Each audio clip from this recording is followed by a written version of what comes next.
പ്രവചനം 9-ാം അധ്യായം അതിന്റെ 4-ാം വാക്യത്തിൽ എന്താ പറഞ്ഞിരിക്കുന്നത്? സ്തോത്രം. 9:4 പ്രവചനം 9:4. യേശുവിന്റെ അവൻ ചുമക്കുന്ന മുഖവും അവന്റെ ചുമലിലെ കോലും അവനെ ദണ്ഡിപ്പിക്കുന്നവന്റെ വടിയും വിദ്യാന്റെ നാളിലെ പോലെ നീ ഒളിച്ചു കളഞ്ഞിരിക്കുന്നു. ആമേൻ. അപ്പൊ ഇന്ന് പകലിൽ ആമേൻ ദൈവത്തെ പ്രതീക്ഷിച്ച ആമേൻ ദൈവത്തിന്റെ ആത്മാവിനാൽ ആമേൻ ആമേൻ ആമേൻ തൃപ്തി പ്രാപിക്കേണ്ട ജനം ഹല്ലേലൂയ ദൈവസന്നിധിയിൽ ആവലോടെ വന്നിരിക്കുക. അവരുടെ ആഗ്രഹം വിശുദ്ധ സഭായോഗമായി നമ്മൾ കൂടി വരുമ്പോ ദൈവം തന്റെ സന്തതിയോട് തന്റെ ജനത്തോട് ചോദിക്കുന്നുണ്ട്, എന്താണ് നിന്റെ ആഗ്രഹം? എന്താണ് നിന്റെ അവസ്ഥ? അവിടെ വായിച്ചത് ഹല്ലേലൂയ. എന്താണ് വായിച്ചത്? അവൻ ചുമക്കുന്ന മുഖവും നീ ഒരു മുഖം ചുമക്കുന്നുണ്ട്. ആമേൻ. അത് ചിലപ്പോൾ ചിലരെ കുടുംബമേൽപ്പിച്ച മുഖമായിരിക്കും, ചിലപ്പോൾ തലമുറയുടെ കഷ്ടകരമായ അനുഭവമായിരിക്കും നിന്റെ മേലിരിക്കുന്ന മുഖം. അരുതാത്ത അനുഭവങ്ങളുടെ പീഡയായിരിക്കും നീ ചുമക്കുന്ന മുഖം. നീ അധ്വാനിച്ചിട്ട് നിന്റെ കയ്യിൽ വരാത്ത അനുഭവങ്ങളെ തടഞ്ഞു വെച്ചിരിക്കുന്ന വിഷയമായിരിക്കും നീ ചുമക്കുന്ന മുഖം. വിടുതലില്ലാത്ത പല അലട്ടലുകളായിരിക്കാം നിന്റെ മുഖം. ഒരു വിധത്തിലും കടഭാരത്തിൽ ഒഴിവാക്കാൻ വയ്യാത്ത വിഷയമായിരിക്കാം നിന്റെ മുഖം. പലവിധ രോഗത്തിന്റെ അലട്ടൽ ഒന്ന് മാറുമ്പോൾ ഒന്നെന്നുള്ള കണക്കിന് നിന്റെ തോളിൽ വരുന്ന വിഷയമായിരിക്കാം നിന്റെ മുഖം. എന്നാൽ നീ ഇന്ന് പകലിൽ നിന്റെ കുടുംബത്തിൽ നിന്റെ തലമുറയിൽ നിന്റെ അനുഭവങ്ങളിൽ നീ ആശിവച്ച ആഗ്രഹിച്ച വിഷയങ്ങളിൽ അലട്ടുന്ന എതിരുകളിൽ നീ ഏൽക്കുന്ന നിന്ദകളിൽ കഷ്ടപ്പെടുന്ന അധ്വാന ഭാരത്തിൽ നീ വഹിക്കുന്ന രോഗത്തിൽ നിന്റെ മേലിരിക്കുന്ന മുഖം. മുഖം എവിടെയാ വെച്ചിരിക്കുന്നത്? കഴുത്തില്ല. എന്നിട്ടില്ലേ കാലയുടെയൊക്കെ? അപ്പോ ഇതെറിഞ്ഞു കളഞ്ഞിട്ട് ഇതിന്ന് ഊരിക്കളഞ്ഞിട്ട് രക്ഷപ്പെടുവാൻ വയ്യാത്ത വിധം നിന്നെ ചുറ്റി വളഞ്ഞുകൊണ്ട് നിന്റെ ജീവിതത്തെ അടിമപ്പെടുത്തുന്ന ചില മുഖങ്ങള് യേശുവിന്റെ നാമത്തിൽ ചവിടും, യേശുവിന്റെ രക്തത്താൽ ചവിടും. യേശുവിന്റെ നാമത്തിൽ ചവിടും. ആമേൻ. ആമേൻ.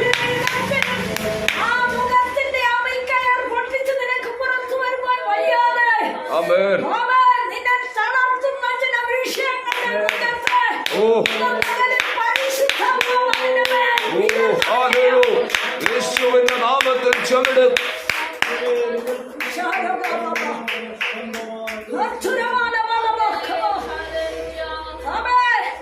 ഇതുവരെ നിനക്ക് പൊട്ടിച്ചെറിയുവാൻ വയ്യാതെ നീ നിൽക്കുന്ന സ്ഥാനത്ത് നിന്നെ അമർത്തിക്കൊണ്ടിരിക്കുന്ന ചില മുഖങ്ങളെ പൊട്ടിച്ചു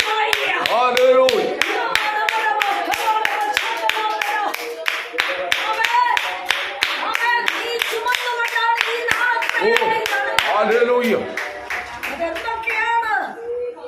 നീ ചുമന്ന മുഖം, പ്രാരാബ്ദങ്ങള്, അലട്ടലുകള്, വേദനകള്, തടസ്സവാദങ്ങള്, നിന്നെ സ്ഥിരപ്പെടുത്താത്ത തൊഴിൽ പ്രശ്നങ്ങള്, എന്തിൽ തൊട്ടാലും നിന്നെ തകർക്കുന്ന പല പരാജയങ്ങള്, മാറ്റിക്കളയുന്ന വേദനിപ്പിക്കുന്ന അനുഭവങ്ങള്, ചോദ്യപ്പെടുന്ന സഹോദരവർഗങ്ങള്, നിന്റെ ആരൂഢത്തിൽ തന്നെ കുടുംബത്തിൽ നിന്ന് തന്നെ നിനക്ക് പൊങ്ങി വരുന്ന നിന്ദയുടെ മുഖങ്ങള് പരിശുദ്ധമായി പറയുക. ഇന്ന് നീ ചുമക്കുന്ന മുഖത്തെ യേശുവിന്റെ നാമത്തിൽ, യേശുവിന്റെ നാമത്തിൽ, യേശുവിന്റെ നാമത്തിൽ ചവിടും. നീ ചുമക്കുന്ന ആമേൻ. അടുത്തത് അവന്റെ ചുമലിലെ കോലും. കോല്. എന്തിനാണെന്നറിയാമോ? ഇത് ആനയെ കൊണ്ട് നടക്കുന്നവരെ കണ്ടിട്ടില്ലേ? ഒരു കോല് കാണും. ആ കോല് കാണുമ്പോ ആനയ്ക്ക് പേടിയാ. കാരണം എന്താ? അതേലൊരു കൊളുത്തുണ്ട് അല്ലേ? അതില് ശക്തമേറിയ ചൂണ്ടപോലൊരു കൊളുത്തുണ്ട്. ആനക്കാരനറിയാം ഏത് മർമ്മത്തിൽ നിന്ന് പിടിച്ചാല് ആന നിൽക്കുമെന്നുള്ളത്. നിന്ന് പകൽക്കാതെ സ്വാതന്ത്ര്യം തരാതെ, ഓ ഹല്ലേലൂയ. ജീവിതത്തെ മുമ്പോട്ട് വിടാതെ, യേശുവേ. നിരാശമാക്കാതെ, ഒന്നിൽ നിന്നൊന്നിലേക്കുള്ള പരാജയം പോലെ ഒരനുഭവത്തിൽ നിന്നെ രക്ഷപ്പെടുവാൻ ഓ അനുവദിക്കാതെ, ഹല്ലേലൂയ.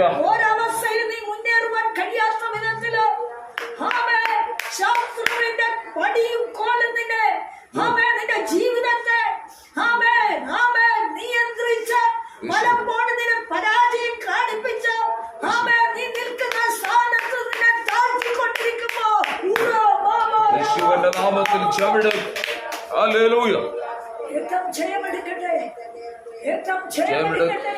ഹല്ലേലൂയ. ശത്രു തിരിക്കുന്ന കോലല്ല നീ നോക്കേണ്ടത്. യേശുവേ.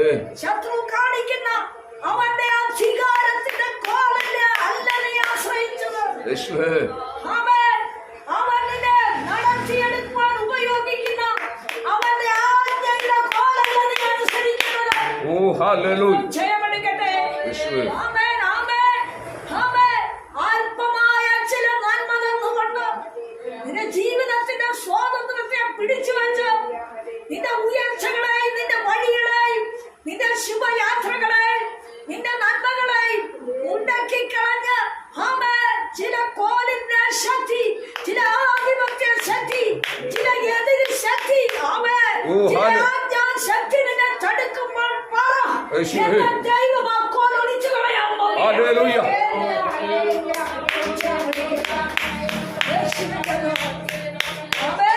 ഓ ഹല്ലേലൂയ. അപ്പോൾ എന്തൊക്കെ വെച്ചിട്ടുണ്ട്? മുഖം, കോല്. കോല്, എന്നിട്ട് അവനെ ദണ്ഡിപ്പിക്കുന്നവന്റെ വടിയും. അപ്പൊ എന്തും കൂടെ ഉണ്ട്. ആമേൻ. നിരന്തരം നിന്നെ ദണ്ഡപ്പെടുത്തുക, നിരന്തരം നിന്റെ ജീവിതത്തെ അസ്വസ്ഥമാക്കുകയാണ്. ചില പീഡകൾ അഴിച്ചുവിട്ട്, ചില മാനസിക വ്യഥകൾ അഴിച്ചുവിട്ട് നിന്നെ ഒറ്റപ്പെടുത്തി, നിന്നെ നിന്നാമാത്രമാക്കി, നിന്നെ ശാപമാക്കി, നിന്നെ സമ്പന്നഹേതുവാക്കി, നിന്നെ പരിഹാസപാഠമാക്കി, ദേശത്ത് നിന്നെ ചൂണ്ടി നിൽക്കുന്ന, നിന്നെ ഒറ്റപ്പെടുത്തുന്ന, നിന്നെ അനാഥത്വത്തിലേക്ക് തള്ളി മാറ്റുന്ന, നിന്നോട് കൂടെ ആരും കൂടണ്ടെന്ന വാദഗതിയോടെ കെട്ടി നിന്റെ വഴികളെ ഒതുക്കിക്കളയുക. ഓ ഹല്ലേലൂയ. യേശുവിന്റെ നാമത്തിൽ ഹല്ലേലൂയ. ആമേൻ. ദണ്ഡിപ്പിക്കുന്നവന്റെ വടി യേശുവേ. ദൈവം എന്ത് ചെയ്യും? എന്ത് ചെയ്യും? അവൻ ഒടിച്ചു കളയും. ഇന്ന് പകലിൽ ദേശത്ത് നിന്നെ ആരാണ് ദണ്ഡിപ്പിക്കുന്നത്? നീ പ്രവർത്തിക്കുന്ന മണ്ഡലത്തിൽ ആരാണ് നിന്നെ ദണ്ഡിപ്പിക്കുന്നത്? ഹല്ലേലൂയ. നിന്റെ കുടുംബത്തിൽ നിന്നെ ഒറ്റപ്പെടുത്തുന്നത് ആരാണ്? ഹല്ലേലൂയ. നീ ഒറ്റയാകട്ടെ, അനാഥയായി അലയട്ടെ എന്ന് പറയുന്നത് ഓ ആരാണ്? ഹല്ലേലൂയ. നിന്റെ കഠിനാധ്വാനത്തിൽ കൂടെ കഷ്ടപ്പെടുത്തുവാൻ നോക്കുന്ന ദണ്ഡനം തരുന്നത് ആരാണ്? യേശുവേ. നിന്റെ ചുറ്റി വളഞ്ഞുകൊണ്ട്, നിന്റെ അളവുകളെ ശുചീകരിച്ച്, നിന്റെ വഴികളെ മുടക്കിക്കൊണ്ട്, നിന്നെ ദണ്ഡിപ്പിച്ചുകൊണ്ട്, പലപ്പോഴും നിന്നെ ദണ്ഡിപ്പിക്കുക മാത്രമല്ല, ഹല്ലേലൂയ, നിന്റെ വഴി മുടക്കി, നിന്റെ നന്മ മുടക്കി, നിന്റെ ആശ്വാസം മുടക്കി, നിന്റെ അനുഭവം ഇല്ലാതാക്കി, ദേശത്ത് നീ ഒരു സ്തംഭന വിഷയമായി, ഒരു ശാപവാക്യമായി നിനക്കെതിരെ വെല്ലുവിളിയോടെ നിൽക്കുന്ന ശത്രുവിനോട് പറ, അവനത് ഒടിച്ചു കളയാം. ഹല്ലേലൂയ. യേശുവിന്റെ നാമത്തിൽ ഹല്ലേലൂയ. ഒടിച്ചു കളയാന്ന് പറഞ്ഞാൽ എന്താ? ഒടിച്ചു കളയാന്ന് പറഞ്ഞാൽ എന്താ? കൂട്ടി പിന്നെ അത് യോജിപ്പിക്കാൻ ആർക്കും സാധ്യമല്ല. നിനക്കെതിരെ തിരിഞ്ഞവർ, നിനക്കെതിരെ ഭാവിച്ചവർ, നിന്റെ നന്മ മുടക്കിക്കളയുന്നവർ, നിന്റെ സ്വസ്ഥത എടുത്തു കളയും. തിരിച്ചറിയേണ്ടത് എന്തിനെന്നറിയാമോ? ഒരു ദൈവമൈനൽ ഇരിക്കുന്ന സ്ഥാനത്തിരുന്ന അവര് നെടുവീർപ്പെടുമ്പോ നിന്റെ ദീർഘശ്വാസം നിമിത്തം ഞാനിപ്പോൾ എഴുന്നേൽക്കുമെന്ന് പറഞ്ഞവന്റെ വാക്ക് അത് യുടെ ദീർഘശ്വാസം നിമിത്തം ഞാനിപ്പോൾ എഴുന്നേൽക്കും. ആരാണ് എഴുന്നേൽക്കുന്നത്? നിനക്ക് വേണ്ടി സഹോദരവർഗമല്ല, ദേശക്കാരല്ല, ചുറ്റുവട്ടത്തുകാരല്ല, മക്കളല്ല, സഹോദരങ്ങളല്ല. പിന്നെ ആരാണ്? ദൈവം നിനക്ക് വേണ്ടി എഴുന്നേൽക്കും. കാരണം ആരും അറിയാതെ, ആരും കാണാതെ നീ ഒറ്റപ്പെട്ട നിലയിൽ കൂടാരത്തിന്റെ ഉള്ളിലിരുന്ന് ശത്രുവിന്റെ ആരവം കേട്ടോ, ശത്രുവിന്റെ വാക്ക് കേട്ടോ, ശത്രുവിന്റെ ഇടർച്ചയുടെ വാദങ്ങൾ കേട്ട് നിന്റെ മേലെറിയുന്ന നിന്നയോർത്ത് നീ ആരും അറിയാതെ കണ്ണുനീരൊഴുക്കുമ്പോ, നിന്റെ ഹൃദയം ആരും അറിയാതെ തേങ്ങുമ്പോൾ കർത്താവ് പറയാ ഞാൻ എഴുന്നേൽക്കും. ആർക്ക് വേണ്ടി? അവനെ നോക്കിയിരിക്കുന്നവർക്ക് വേണ്ടി, അവനെ ആശ്രയിക്കുന്നവർക്ക് വേണ്ടി, അവനിൽ വിശ്വസിച്ചവർക്ക് വേണ്ടി. കർത്താവ് പറയാ നിനക്ക് വേണ്ടി ഞാൻ എഴുന്നേൽക്കാൻ പോകുന്നു. ജീവന് വേണ്ടി ഞാൻ എഴുന്നേൽക്കാൻ പോകുന്നു. നിന്നെ ദണ്ഡിപ്പിക്കുന്നവരുടെ മുമ്പിൽ ഞാൻ എഴുന്നേൽക്കാൻ പോകുന്നു. ചുറ്റുകളയുന്ന ശത്രുവിന്റെ മുമ്പിൽ ഞാൻ എഴുന്നേൽക്കാൻ പോകുന്നു. വേദനിപ്പിച്ച് അടച്ചുകളങ്ങളുടെ മുമ്പിൽ ഞാൻ എഴുന്നേൽക്കാൻ പോകുന്നു.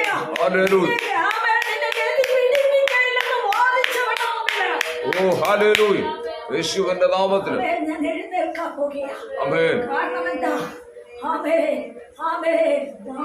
തോടുകളിലേക്ക് ചെല്ലുവാൻ കാക്ഷിക്കുന്നത് പോലെ കർത്താവേ നീ അല്ലാതെ എനിക്ക് ആരും സഹായമില്ല. നിന്നെ മാത്രം മുൻനിർത്തി ഞാൻ ജീവിക്കുന്ന വ്യക്തിയെന്ന്, നിന്റെ വചനത്തെ കാക്കുന്ന വ്യക്തിയെന്ന്, നിന്നിൽ ആശ്രയിക്കുന്ന വ്യക്തിയെന്ന്, ഞാൻ നിന്റെ സന്നിധിയിൽ നിലവിളിക്കുന്ന വ്യക്തിയെന്ന്. മനുഷ്യരിൽ ഞാൻ ആശ്രയിക്കാതെ, പ്രമുഖന്മാരിൽ ഞാൻ ആശ്രയിക്കാതെ, ബുദ്ധിപരമായ എന്റെ ഓട്ടം നിർത്തിയിട്ട് ഈ ലോകത്തിന്റെ ചിന്തയിൽ നിന്ന് രാവിലെയും ഉച്ചയ്ക്കും വൈകിട്ടും സങ്കടം ബോധിപ്പിച്ച് കരയുന്ന ഒരു ദൈവമായ മുമ്പില് അവന്റെ ജന്മനത്തെ മാറ്റുന്ന ദൈവം, അവന്റെ മേൽ വെച്ചിരിക്കുന്ന വടി ഒടിച്ചു കളയുന്ന ദൈവം, അവൻ ചുമലിരിക്കുന്ന അവൻ മുഖത്തെ തകർത്ത് കളയുന്ന ദൈവം നിന്നെ വിടുവിക്കും. ഞാൻ നിന്നെ എഴുന്നേൽപ്പിക്കും, നിന്നെ ശുഭമാക്കും. ഒരു ശത്രുവും നിനക്ക് ദോഷം ചെയ്യുവാൻ ഞാൻ അനുവദിക്കത്തില്ല. ഞാൻ എന്റെ ജനത്തിന്റെ നിലവിളി കണ്ടു. ഞാൻ അവരുടെ നിലവിളി കേട്ടു. ഇന്ന് പകൽക്കാ നിലവിളി കേൾക്കുന്നൊരു ദൈവം, ദണ്ഡനം അറിയുന്നൊരു ദൈവം, നിന്റെ മുഖം കാണുന്നൊരു ദൈവം. എല്ലാ പരാജയങ്ങളും നേരിട്ടിട്ടും എല്ലാ വേദനകളും നീ സഹിച്ചിട്ടും, എല്ലാ വിധത്തിലും നീ ഒറ്റപ്പെട്ടിട്ടും, എല്ലാ വാതിലും നിനക്കെതിരെ കൊട്ടി അടയപ്പെട്ടിട്ടും നീ ആരുടെ നാമത്തെ മുറുകെ പിടിച്ച് വിശ്വസതയോടെ നിൽക്കുന്നുവോ ആ നാമം നിന്നെ ഉയർത്തുവാൻ സമയമായി. അവനോട് അടുക്കാം, വിശ്വസിക്കാം, അവനെ ആശ്രയിക്കാം. അവനത് ചെയ്യുന്നത്